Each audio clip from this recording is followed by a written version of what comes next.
Exatamente esse o alvo de Satanás.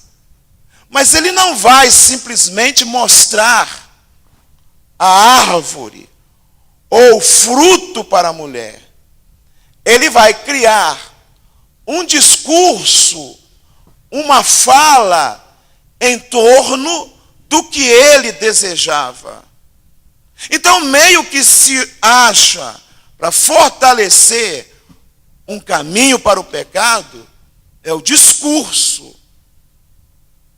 O primeiro ato para Satanás tentar alguém é através do discurso. Esse discurso, ele se desdobra em algumas situações. Ele insere o seu discurso através daquilo que nós podemos ver. Ele insere o seu discurso através daquilo que nós podemos ouvir. Ele insere o seu discurso através daquilo que nós podemos comer. Ele insere o seu discurso através daquilo que nós podemos tocar. Ele insere o seu discurso através daquilo que nós podemos cheirar. Então, assim, as portas que Satanás usa para fortalecer a ideia do pecado em nós são várias, principalmente se tratando da sensibilidade humana. Foi exatamente essa estratégia que ele vai usar com Jesus. Não é assim que ele vai agir com Jesus? Interessante é que ele vai oferecer Jesus várias possibilidades, porque o pecado, ele age com possibilidades. São muitas formas do pecado ser promovido, porque existem muitas formas de desagradar a Deus. Existem muitas formas de agradar a carne. Por isso ele vai usar, e exatamente num período em que Jesus estava humanamente sensibilizado. Interessante que Satanás, ele tem assim uma experiência aí longa em queda humana. Longa. Então, assim, os detalhes das nossas tendências, ele conhece de olhos fechados. Não existem segredos em se tratando de vida humana para Satanás, não. Não tem, não. E tem gente que fala assim, hoje vai ter um culto lá, aquele moço que revela o número do CPF vai estar lá. Irmãos, eu não estou aqui colocando, eu sei que tem pessoas que são de Deus, mas eu estou questionando aqui, é um detalhe, há aqueles que também não são de Deus. E são levadas por qualquer situação, gente. Qualquer situação. Eu não estou dizendo aqui que Deus revele, não estou descredibilizando isso, não. Mas assim, o fato é que as pessoas se entusiasmam muito fácil por qualquer coisa. Então assim, o fato de alguém conhecer ou adivinhar o CPF, a identidade, isso pode não ser uma revelação genuína. Porque se tem alguém que conhece os detalhes da vida, é os demônios. Pensam que o seu tipo sanguíneo, é um segredo para algum demônio? Se não é para o médico, se não é depois que se faz o exame, para ele também não é. Pensa que as tendências do nosso organismo a algum tipo de enfermidade não é conhecida? É claro, porque são espíritos, são seres espirituais. E tem um entendimento das coisas que às vezes, eu digo assim no aspecto humano, que às vezes nós não temos. Tem muita coisa que a medicina está descobrindo hoje. E são coisas que espiritualmente já se sabe há muito tempo. Porque os demônios, eles têm conhecimento de coisas que nós, às vezes, não imaginamos. Às vezes as pessoas ignoram muito esse ser, brincam muito, com... Eu estava vendo um vídeo aí no YouTube, de um rapazinho que fica assim, bate na cara do capeta, bate na cara do capeta, bate na... É brincar demais com coisa séria. É tentar trazer para si uma luta que com certeza, se Deus liberar a batalha, ele não vai conseguir sair dela. Aí o carinha está lá dançando uma dancinha meio, vou falar um negócio aqui, meio boiola, né? Perdoa, viu, gente? Bate na cara do capeta, vai bater para ver, desafia para ver. É só desafiar para ver. E a gente vê a nossa juventude aí, né?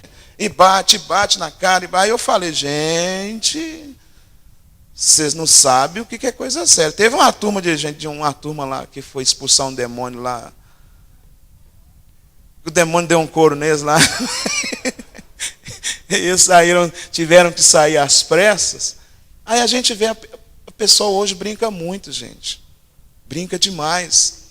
E não sabe a força que esse ser, ignorando, né, a força que esse ser possui. Mas em nome de Jesus, aí sim, em nome de Jesus, todos os demônios estarão sendo subjugados, para que o nome de Jesus seja glorificado. Amém, amados? Amém? Então, o que nos ocorre é que os processos que Satanás vai usar para que o pecado seja assimilado, os processos que ele vai usar para que o ser humano possa assumir a postura de um pecador, é muito facilmente percebido quando no jardim ele vai propor para a mulher a comer da árvore, do fruto da árvore. E do mesmo jeito, da mesma forma que ele vai tentar fazer com Jesus, ele vai propor quase que de modo semelhante para Eva. Mas o que ele coloca para ela? Ele coloca a respeito do fruto. E o fruto é desejável. Então, ele vai falar com ela. Talvez ela nunca tenha percebido. Mas ele vai fazê-la perceber coisas que ela não imaginou que pudesse acontecer. O discurso para o pecado, ele vai concebendo-se. É através desses detalhes. De fazer o ser humano perceber coisas, ou fazer o crente perceber coisas que ele não percebia. Aí ele, na realidade, ele vai criar aqui no ouvido dela, vai fazê-la prestar atenção, e vai dizer para ela que existe possibilidade dela ser igual a Deus. No sentido de conhecimento, ele vai colocar, é possível. Ele vai abrir uma possibilidade para que ela venha nutrir o pensamento de que é possível ser igual a Deus. Então, o que ele está propondo aqui? Praticamente, é a mesma situação que ocorreu com ele no ambiente celestial. Ele vai promover praticamente a mesma linha de ensinamento, a mesma linha de discurso. Exatamente o que destruiu ele no ambiente celestial, o mesmo tema, ser igual a Deus, superior a Deus, é o que ele vai usar com a mulher no jardim. Engraçado que o discurso não mudou, praticamente funcionou. Funcionou do mesmo modo. Ele só deu uma mudada aqui no tema, deu uma modificada ali, né? É igual, é muito fácil, você só modifica o tema, mas desenvolve com a mesma dinâmica. E ela vai comer do fruto. E o que foi que ele utilizou? Utilizou-se de quê? Aqui, ó, da visão, do ouvido, do paladar, não é? Do tato, e aí o pecado foi concebido. Mas aí, vamos agora buscar, dentro das ações do casal, as primeiras consequências desse mal. O pecado, ele traz consequências graves para a vida humana, e praticamente este casal não tinha noção das consequências no corpo, das consequências na vida espiritual e das consequências na própria natureza que o pecado viria a produzir. Eles não conheciam, e às vezes o grande problema que nós percebemos é que existem coisas que nós só passamos a prestar atenção depois que nós vivenciamos, depois que nós sofremos. Existem coisas que os pais estão avisando os filhos desde que os filhos ainda não possuem noção da realidade da vida. Mas os pais estão avisando, os pais estão orientando.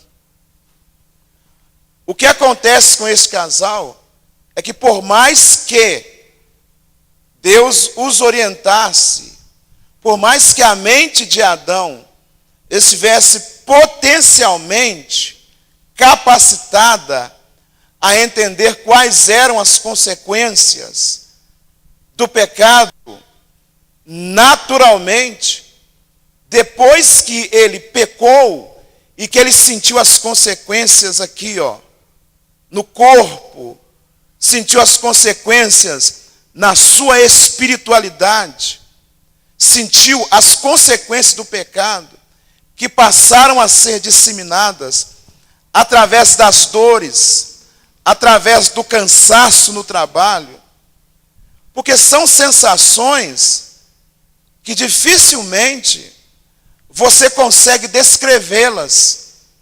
Na nossa vida também é assim. Vocês já viram falar que às vezes as pessoas só sentem o que é perder um parente depois que ele perde? A pessoa só sente o que é perder, a sensação do que é perder a mãe ou um pai depois que ele sente, depois que ele perde. Porque o descrever às vezes é complicado de se assimilar, porque não a alma, o coração desse alguém, dessa pessoa, ainda não percebeu qual é a sensação de perder. Qual é a sensação de perder alguém muito próximo? Aí quando perde, você diz assim, só agora eu sei o que é perder. Só agora eu sei o que é perder um pai ou uma mãe. Porque eu perdi. Só depois disso, as pessoas vão ter noção do que é esse mal. Ao passo, a primeira sensação de que Adão havia pecado, que Deus havia colocado para ele, a primeira sensação se dá foi quando Deus o procurou no jardim. Ao comer do fruto da árvore do conhecimento, ele passou a entender de coisas, perceber coisas, sentir coisas que ele só conhecia por orientação. Mas a partir do momento que ele peca, ele passou a sentir o drama do pecado. Porque tem coisas, conforme eu disse, que nós só passamos a entender quando nós sentimos. Quando nós sentimos, porque o ensinar, às vezes, na parte da teoria, independente da sensibilidade da pessoa, tem coisas que ele não aprende fácil. Eu tenho um amigo que fala que tem coisas que Deus tem que abrir a mente da pessoa, né? Mas tem que abrir a mente e colocar. Como é que é? Como é que é, Jerê?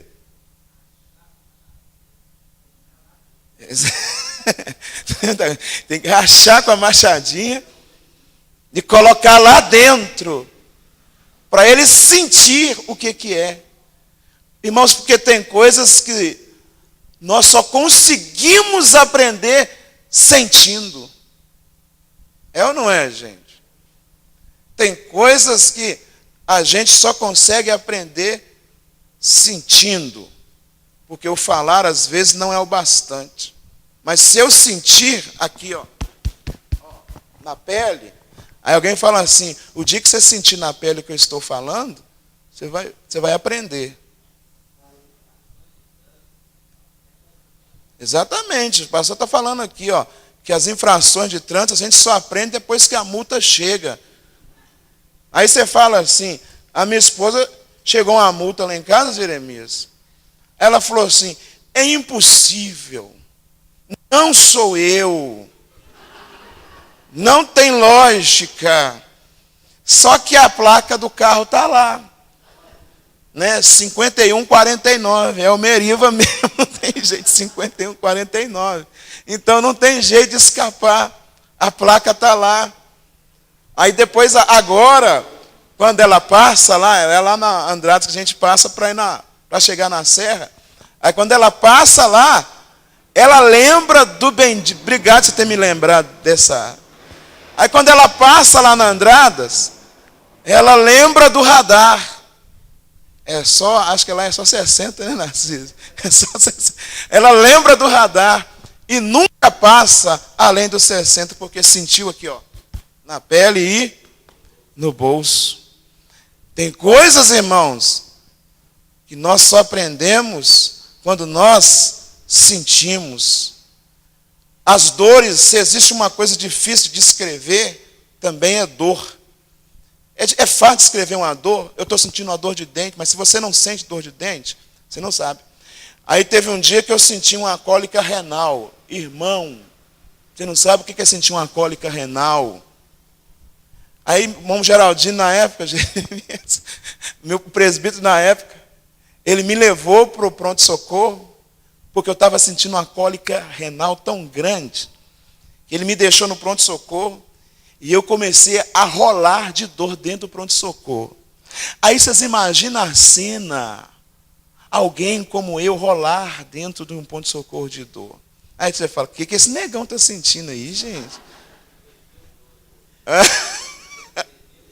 Ele vai falar assim, só pode ter tomado alguma aqui. Mas a gente está acostumado a ver mulher chorar, gritar. O homem não tem noção, né? Diz que o homem é mais manhoso que a mulher, né? Que o homem para por qualquer coisa, né? As irmãs também param, não para, gente? A cara delas. Mas o homem para por qualquer coisa. Deu uma dor de dente e o patrão que se vira na segunda-feira lá, que ele não aparece. Mas a mulher, de fato, ela administra as dores com mais facilidade que o homem. Aí o médico me chamou lá dentro e me aplicou injeção na veia. Aí a minha angústia foi ver o tamanho da agulha. Eu falei, não é possível, não é possível. Aí ele me deu a injeção, tomei a injeção na veia, olha só o quadro. Eu fiquei assim meio que grogue, não sabia o que eu estava falando, e comecei a chamar, pai. E a minha esposa lá do lado, para com isso, Marco, para com isso. Mas vocês estão rindo? É que eu estou falando. Tem coisas que nós só aprendemos quando nós vivenciamos a situação.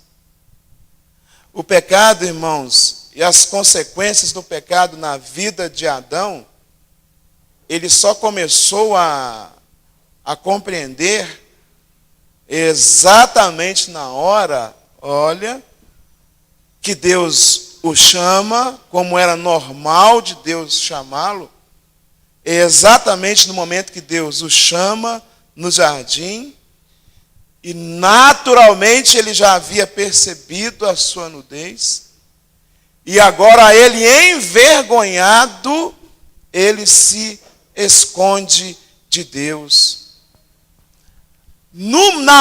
É óbvio que Deus já havia contemplado o processo, mas Deus vai chamá-lo, como é normal ele chamar um filho em desobediência.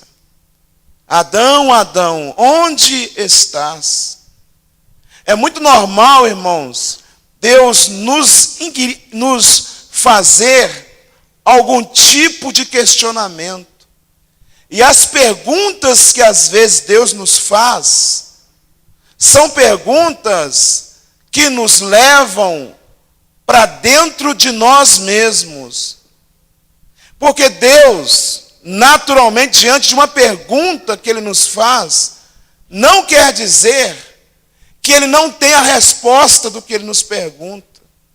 Porque Deus tem respostas para todas as questões da terra. Mas o pecado gera esse tipo de questionamento, porque Deus deseja produzir esse questionamento em nós mesmos. Aí Deus vai perguntar: Adão, onde estás? Ah, Senhor, eu me escondi porque eu estava nu. Mas quem foi que te falou que você estava nu? Na hora, foi assim, já viu aquela expressão assim, ó, na lata. Na hora. Quem foi que te explicou isso? Quem foi que mostrou para você a sua nudez? É óbvio que nós vamos compreender que Deus já sabia, devido à sua onisciência, onipresença. Mas Deus vai perguntar. Como é normal Ele perguntar em uma situação em que o homem está vivendo a consequência do pecado?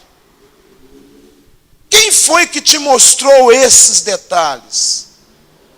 Isso é normal de alguém que está em pecado. Quem foi que te levou a estar nesse estado? Isso é normal de alguém que está em pecado. Já viu como que é a expressão de uma pessoa que está longe, distanciado, dizendo aqui numa palavra normal, desviado? Uma expressão como o brilho do Espírito, ele se ofusca com facilidade. Ao passo que às vezes é normal você estar aí numa fila dentro do ônibus, sem uma roupa normal, social, no caso dos irmãos, e alguém chegar assim: você é crente, não é? Já aconteceu isso várias vezes comigo. Um dia eu estava dentro do ônibus e a moça perguntou para mim assim: o senhor é pastor? Não precisava falar que eu era pastor. Se falasse que eu era crente, eu já iria me sentir bem. A moça falou assim: o senhor é pastor, não é? Eu falei: eu sou, mas você me conhece? Não, a expressão do senhor. A expressão, o senhor é pastor. Aí eu falei: eu sou da Igreja Assembleia de Deus. Está vendo? A gente conhece, a gente sabe. Isso é normal, irmãos. O crente, ele tem o brilho do Espírito em qualquer ambiente onde ele vai. Qualquer ambiente, por isso que não conseguiu. Interessante, né? Que Pedro já tinha arrumado um problema lá, Narciso. Mas o brilho, a expressão, não tem jeito, irmão, não tem jeito. Tem gente que tem uma vergonha de falar que é crente, né? Mas não tem jeito, não tem como, não tem não. Aí você veste uma roupa para tentar disfarçar que é da Assembleia de Deus. Não vamos pôr uma social, não, tal. Mas não tem jeito, você olha assim, aquele é assembleano, aquela é assembleana. Tá aqui, ó. Tem jeito, não. Ah, você é um deles. Não, sou não, mas o jeito de você falar é igualzinho, só. Não tem como não. Você fala igual crente. Você anda igual crente, é estilo, tá aqui, ó. Tem pessoas que às vezes ele tem um brilho específico. Tem pessoas que às vezes, porque ele recebe intercessão e oração de outros, que nem na igreja ele está, mas ele tem jeito. Então, às vezes, quando a pessoa se distancia, é perceptível, porque o brilho é ofuscado. O pecado, ele produz esse ofuscar da glória de Deus. Ele produz esse ofuscar externo da glória do Espírito Santo. Eu não sei como o Espírito Santo faz isso, mas que o crente, ele é diferenciado onde ele vai, isso é verdade. E isso a gente consegue perceber. Mas tem uma coisa que ele vai produzir no ser humano, que o pecado vai produzir, é o ofuscar da presença de Deus. É assim, ó, Deus ele se apaga de uma vida. Que coisa triste é quando Deus se apaga de uma vida. Que coisa triste é quando a intensidade do Espírito se acaba dentro de uma vida. Eu me lembro que teve lá vou citar aqui o São Bernardo, uma moça que era uma das dirigentes mais dinâmicas da mocidade, de uma mocidade que eu já vi na minha vida. E de repente ela começou a se isolar no banco. Ela se isolava, o semblante dela caiu. O semblante caiu. Você já não ouvia ela mais dar aquele glória a Deus que fazia falta. Porque tem crente que o glória a Deus dele na igreja faz falta.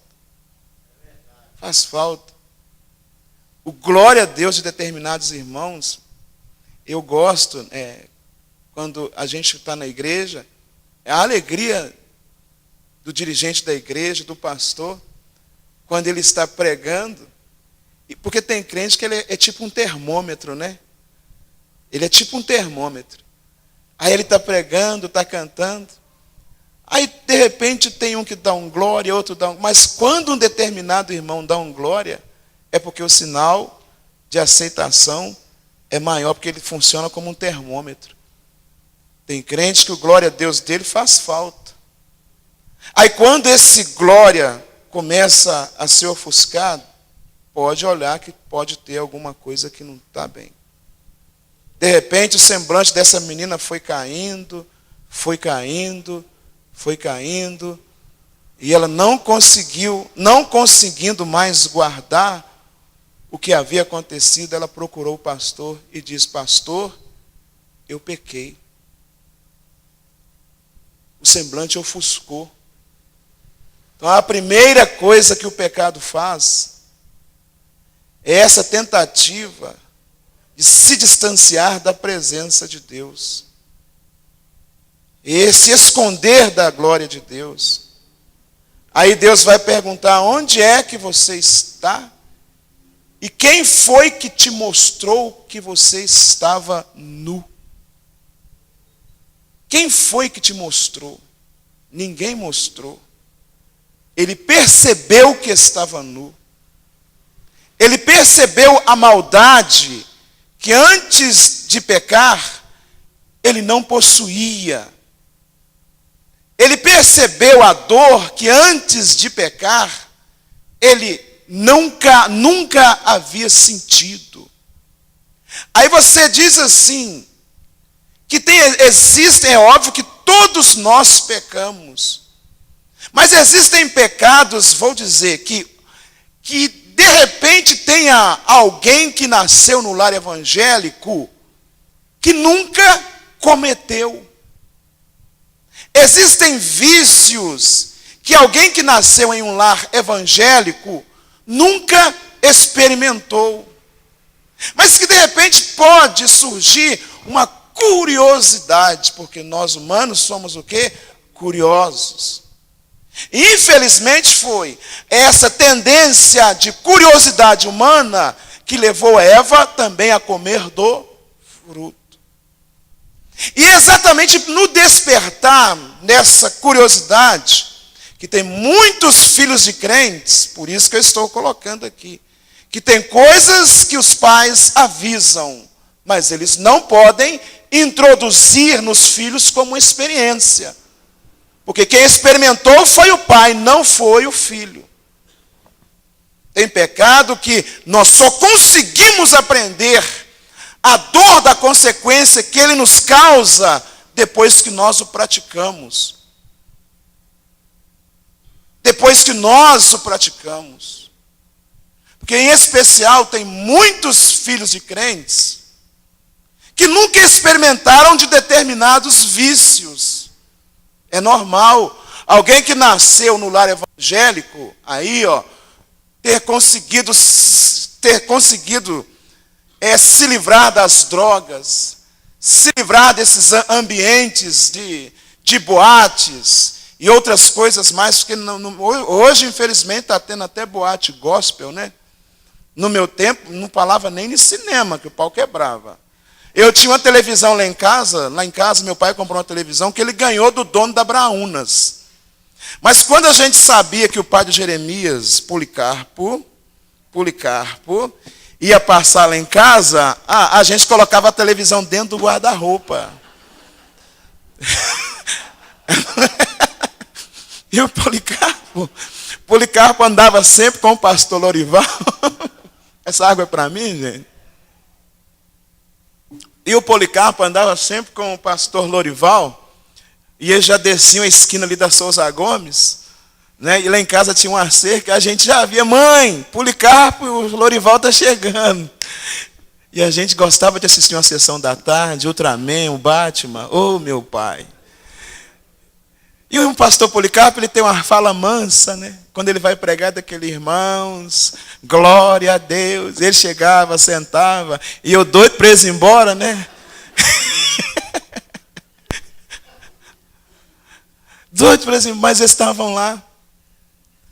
Mas hoje a gente vê aí tanta coisa, é boate gospel, eu não sei o que gospel, não sei o gospel. Barzinho gospel. A coisa parece que vai ganhando um ambiente meio que mais facilitado. Mas tem coisas que um filho de crente, ele vive uma vida, se ele segue no caminho de obediência, ele nunca experimenta. Mas às vezes, aquele processo de curiosidade leva ele a tocar em coisas que o livramento depois vai ser complicado. Que o livrar desse tipo de situação, que o livrar de determinados pecados vai ser complicado.